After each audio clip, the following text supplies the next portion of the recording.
Jail की ऊंची दीवारों के बीच अचानक एक हेलीकॉप्टर आ धमकता है। हजारों कैदियों की आंखें फटी रह जाती हैं। पुलिस की गोलियों और सायरन के शोर को चीरते हुए 3 लोग इस उड़ते परिंदे में सवार हो जाते हैं। ये मंजर किसी कयामत से कम नहीं था।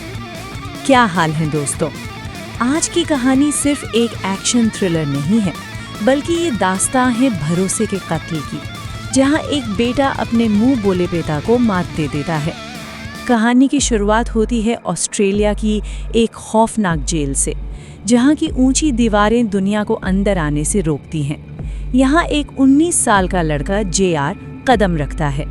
उसकी आंखों में मासूमियत है और दिल में एक गहरा डर। JR को एक छोटे अपराध के लिए यहाँ भेजा गया है, लेकिन उसे अंदाज़ा नहीं है कि ये जगह जानवरों से भरी है। जेल की वो पहली रात JR के लिए कयामत जैसी थी। चारों तरफ अंधेरा और कैदियों की डरावनी फुसफुसाहटें। यहाँ उसका सामना होता है डेव नाम के एक खूंखार कैदी से, जो अपनी ताकत के नशे में कमज़ोरों का शिकार करता है। JR समझ जाता है कि यहाँ जिंदा रहना आसान नहीं होगा, लेकिन इसी नर्क के बीच उसे एक अलग चेहरा दिखाई देता है। ब्रेंडन लिंच, शतरंज की बिसात पर झुका हुआ। लिंच की आंखों में एक अजीब सी शांति और गहराई है। वो ऑस्ट्रेलिया का सबसे कुख्यात लुटेरा है, जिसके नाम से ही आधे कैदी थर-थर कांपते हैं। JR देखता है कि लिंच अकेले ही शतरंज खेल रहा है, मानो वो अपनी ही किस्मत को चालें चल रहा हो। JR, जो खुद एक शतरंज का माहिर खिलाड़ी है, लिंच की चालों को बड़े गौर से देखता है। तभी एक दिन डेव और उसके गुंडे JR के सेलमेट को अपना शिकार बनाते हैं। JR ये सब देखकर चुप नहीं रह पाता। वो बीच बचाव करने की नाकाम कोशिश करता है, लेकिन लिंच उसे डांटकर वहाँ से हटा देता है। लिंच उसे समझाता है कि यहाँ जज्बात नहीं, दिमाग से काम लेना पड़ता है, वरना तुम भी मारे जाओगे। JR की बेबसी उसकी आंखों में साफ झलकती है, जब उसका साथी उस जिल्लत को बर्दाश्त नहीं कर पाता और अपनी जान दे देता है, एक खामोश मौत। अब डेव की हवस भरी नज़रें सीधे JR पर आ टिकती हैं। JR जानता है कि अब अगला नंबर उसका है। वो घबराया हुआ सीधे लिंच के पास जाता है। लिंच उसे एक सौदा ऑफर करता है। वो कहता है कि मैं तुम्हें डेव से बचा सकता हूँ, लेकिन इसके बदले तुम्हें मेरे लिए एक काम करना होगा। ये सौदा आज़ादी का नहीं, बल्कि वफादारी का था। JR के पास और कोई रास्ता नहीं था। अगली सुबह जब डेव JR पर हमला करने आता है, तो लिंच और उसके वफादार साथी स्टर्लो और मर्व दीवार बनकर JR के सामने खड़े हो जाते हैं। वहाँ एक भयानक लड़ाई होती है, खून और चीखें गूंज उठती हैं।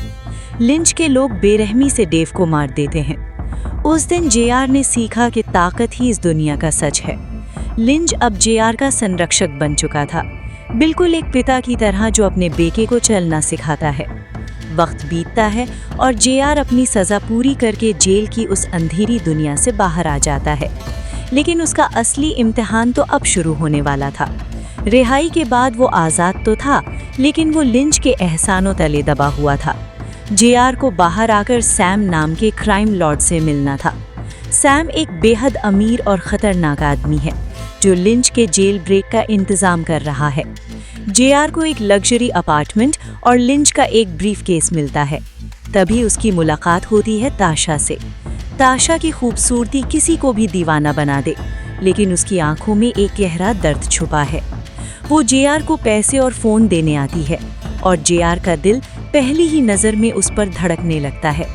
अब JR को वो काम करना है जिसका वादा उसने लिंच से किया था। उसे एक बड़ा टूरिस्ट हेलीकॉप्टर हाईजैक करना है। JR, जो कल तक सिर्फ एक डरा हुआ लड़का था, आज एक बंदूक थामे पायलट की कनपटी पर खड़ा है। हेलीकॉप्टर हवा में लहराता है और सीधे जेल के आंगन में उतरता है। वहाँ अफरा तफरी मच जाती है, धूल का गुबार उड़ता है। लिंच, स्टर्लो और मर्व मौके का फ़ायदा उठाकर उस उड़ते परिंदे में सवार हो जाते हैं। गार्ड्स गोलियां चलाते हैं, लेकिन तब तक वो हवा में थे। ये सीन इतना रोमांचक है कि आपकी सांसें थम जाएंगी। आज़ादी मिलने के बाद ये चारों एक सुनसान जगह रुकते हैं। तभी रेडियो पर एक खबर फैल जाती है। पता चलता है कि मर्व सिर्फ एक चोर नहीं, बल्कि एक घिनौना अपराधी है, जिसने स्कूली बच्ची का रेप किया था। लिंच, जो अपने उसूलों का बेहद पक्का आदमी है, गुस्से से आग बबूला हो जाता है। उसका चेहरा लाल पड़ जाता है। वो मर्व को गाड़ी से बाहर खींचता है और उसे अधमरा कर देता है। वो उसे वहीं सड़क किनारे छोड़ देता है, क्योंकि उसकी दुनिया में ऐसे दरिंदों के लिए कोई जगह नहीं। अब लिंच, जेआर और स्टर्लो एक नई मंजिल की ओर बढ़ते हैं। लिंच अब जेआर को अपने बेटे की तरह देखता है और जेआर भी उसे अपना गुरु मानने लगा है। लेकिन क्या ये रिश्ता सोने की चमक के आगे टिक पाएगा? कहानी अब एक नए मोड़ पर पहुंचती है। लिंच और उसका गिरोह क्राइम लॉर्ड सैम के आलीशान एस्टेट पर पहुंचते हैं। सैम, जो देखने में एक रईस बिजनेसमैन लगता है, असल में जुर्म की दुनिया का एक शातिर खिलाड़ी है। उसका भतीजा जोश एक बिगड़ैल और बदतमीज लड़का है, जो हर वक्त जेआर को नीचा दिखाने की कोशिश करता है। सैम के पास इन लोगों के लिए एक बड़ा काम है। वो चाहता है कि लिंच कालगुरली की एक सोने की खदान को लूटे। वहाँ लाखों का सोना है जिसे पिघलाकर ईंटें बनाई जा रही हैं। ये काम बेहद जोखिम भरा है, लेकिन इनाम भी उतना ही बड़ा है। इस दौरान जेआर और ताशा की नज़दीकियां बढ़ने लगती हैं। ताशा सैम की रखैल है, ये बात जेआर को अंदर से जलाती है। एक पार्टी के दौरान जेआर ताशा को पूल के पास देखता है। वहाँ जोश अपनी बदतमीजी से जेआर को पूल में धक्का दे देता है। जेआर को तैरना नहीं आता, वो पानी में डूबने लगता है। उसकी सांसें उखड़ने लगती हैं, मौत उसे करीब से छू रही है। तभी ताशा किसी जलपरी की तरह कूदती है और जेआर की जान बचा लेती है, उसे पानी से बाहर खींचती है। वो दोनों गीले कपड़ों में वहाँ से भाग निकलते हैं। एक रेस्टोरेंट में बैठकर ताशा अपना दर्द बयान करती है। वो बताती है कि सैम उसे अपनी जागीर समझता है। जो भी सैम से भागने की कोशिश करता है, वो मारा जाता है। उसकी लाश भी नहीं मिलती। जेआर को अब ताशा से और भी गहरी हमदर्दी हो जाती है। अगली सुबह लिंच जेआर को चेतावनी देता है। वो उसे समझाता है कि ताशा एक आग है, अगर उसके करीब जाओगे तो जलकर राख हो जाओगे। लिंच जेआर को बंदूक चलाने की ट्रेनिंग देता है। वो उसे सिखाता है कि निशाना कैसे लगाना है और डर पर काबू कैसे पाना है। रेगिस्तान की उस तपती धूप में जेआर एक अपराधी में बदल रहा था। गोली चलने की तेज आवाज और बारूद की गंध अब जेआर की जिंदगी का हिस्सा बन चुकी थी। डकैती की योजना बेहद बारीकी से बनाई जाती है। लिंच हर एक कदम सोच समझ कर रखता है। योजना के मुताबिक जेआर को वेंटिलेशन शाफ्ट के जरिए गोल्ड रूम के अंदर चुपके से घुसना होगा। ये काम मौत के मुंह में हाथ डालने जैसा है। क्रिस नाम का एक ड्राइवर उन्हें भगाने के लिए तैयार किया जाता है। रात को सैम के घर पर तनाव बढ़ जाता है। जेआर और जोश के बीच फिर से कहासुनी हो जाती है। जेआर अब वो डरा हुआ लड़का नहीं रहा। वो अपनी गन निकालता है और जोश को डरा देता है। ताशा जेआर के इस बदलते रूप को देखकर डर जाती है, लेकिन उसका प्यार डर से भी गहरा है।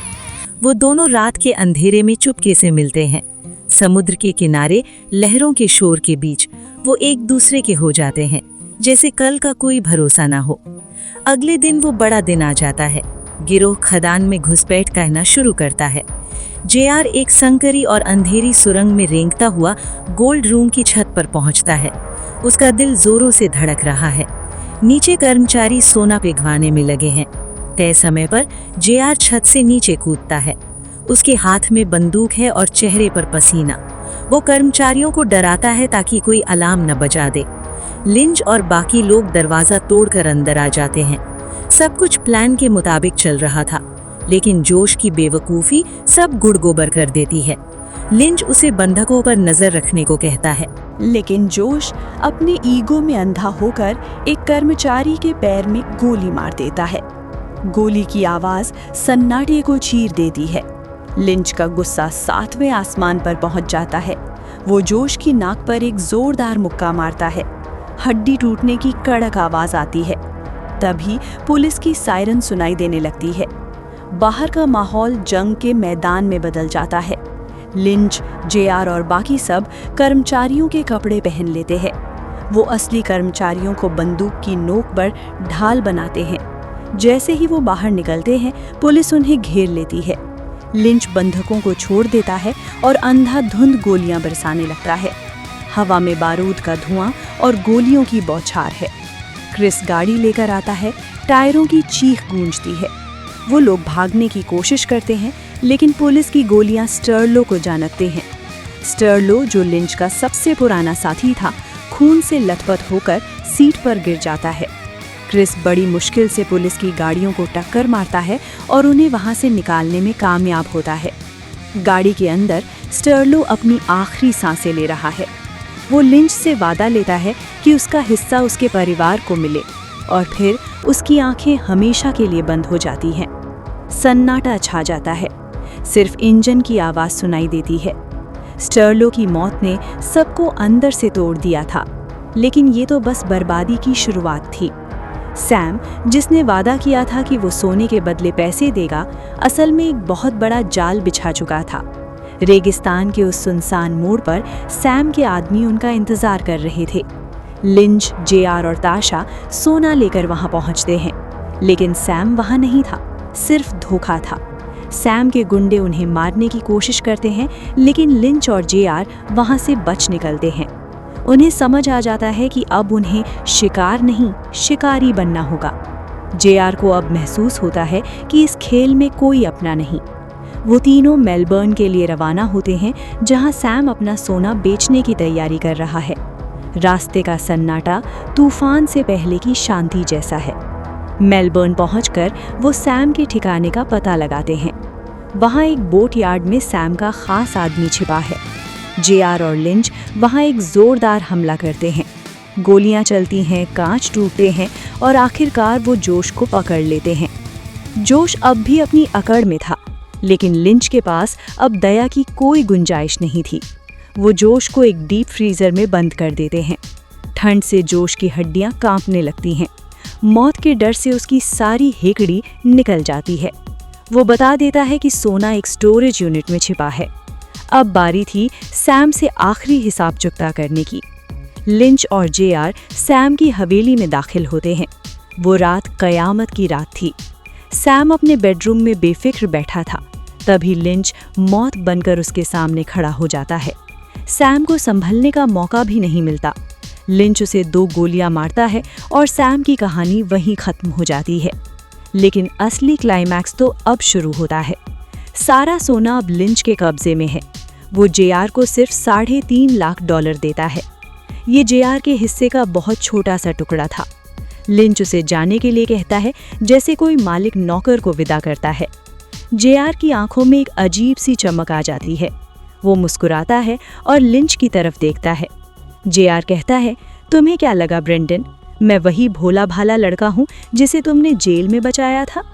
लिंच हैरान होकर उसे देखता है। जेआर खुलासा करता है कि उसने ताशा के साथ मिलकर असली सोना पहले ही गायब कर दिया है। जो पेटियां लिंच के पास हैं, उनमें सिर्फ ईंटें और पत्थर हैं। लिंच को यकीन नहीं होता। वो बक्से खोल कर देखता है। उसका चेहरा फक पड़ जाता है। उसके पैरों तले जमीन खिसक जाती है। जेआर ने वही किया जो लिंच ने उसे सिखाया था। शतरंज में दुश्मन को तब मात दो जब वो जीत का जश्न मना रहा हो। लिंच के पास अब गुस्सा करने का भी हक नहीं था। वो देखता है कि उसका चेला अब उस्ताद बन चुका है। जेआर ताशा का हाथ थामता है और वहां से निकल जाता है।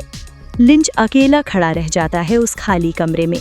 उसके चेहरे पर एक फीकी मुस्कान आ जाती है। शायद उसे गर्व भी था और अफसोस भी। लिंच की हार में भी एक अजीब सी जीत थी, क्योंकि उसने एक भेड़ को शेर बना दिया था। कुछ दिनों बाद लिंच को एक फोटो मिलती है। उस फोटो के पीछे एक नक्शा बना हुआ है। जेआर ने अपने गुरु के लिए सोने का कुछ हिस्सा छोड़ दिया था। ये जेआर का तरीका था शुक्रिया अदा करने का और ये बताने का कि खेल अब खत्म हो चुका है। ताशा प्रेग्नेंट है और वो दोनों एक नई जिंदगी शुरू कर रहे हैं। लिंच उस फोटो को देखता है और समझ जाता है कि असली आज़ादी सोने में नहीं, बल्कि प्यार और परिवार में है। तो दोस्तों, ये थी कहानी, एक ऐसा सफ़र जहां हर रिश्ते की कीमत सोने की ईंटों से तौली गई। जेआर और लिंच की ये जुगलबंदी हमें सिखाती है कि इस क्रूर दुनिया में भरोसा एक ऐसा जुआ है जिसमें या तो आप सब कुछ जीतते हैं या अपनी जान गंवा देते हैं। अगर आपको हमारा ये डिटेल्ड एक्सप्लेनेशन पसंद आया हो, इस वीडियो को लाइक दें, अपने दोस्तों के साथ शेयर करें, कमेंट्स करें और हाँ, हमारे चैनल को सब्सक्राइब करना मत भूलिएगा। मिलते हैं अगली वीडियो में अलग कहानी के साथ।